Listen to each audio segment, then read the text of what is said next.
Praise the lord. ఈరోజు దేవుడు మనతో మాట్లాడుతున్న వాక్యము వాగ్దానము 1 యోహాను 1:7. యేసు రక్తము ప్రతి పాపము నుండి మనలను పవిత్రులనుగా చేయును. హల్లెలూయా. ఈరోజు మనం పవిత్రులముగా పరిశుద్ధులముగా నిలబడుతున్నాము, బ్రతుకుతున్నామంటే it's only because of his blood. ఆ నూతన నిబంధన రక్తాన్ని చిందించిన మన యేసయ్య, ఆయన రక్తము ద్వారానే మనము పరిశుద్ధపరచబడుతున్నాము.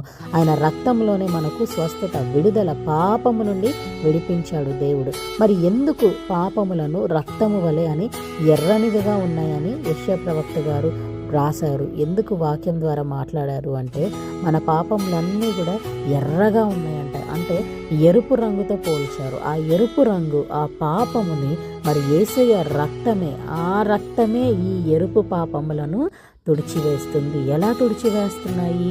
హిమము వలె తెల్లగా తుడిచేస్తున్నాయి. అంటే ఇంకా పాపములన్నిటినీ కూడా కొట్టివేసేస్తున్నాడు యేసయ్య. ఆ పాపములన్నిటినీ కూడా సిలువలో మేకులు కొట్టేశాడు, సిలువలో సమాధి చేసేశాడు, ఆయన రక్తాన్ని కార్చేశాడు. కాబట్టి మనము మన నీతిని బట్టి, మన క్రియలను బట్టి మనం అతిశయపడకూడదు.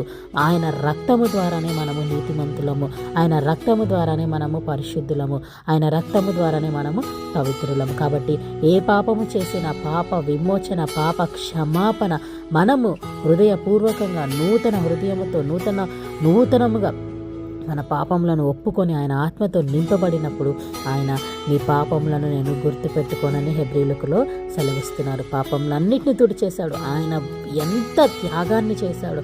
పాపములను కడిగివేసిన దేవుడు మనకున్నాడండి.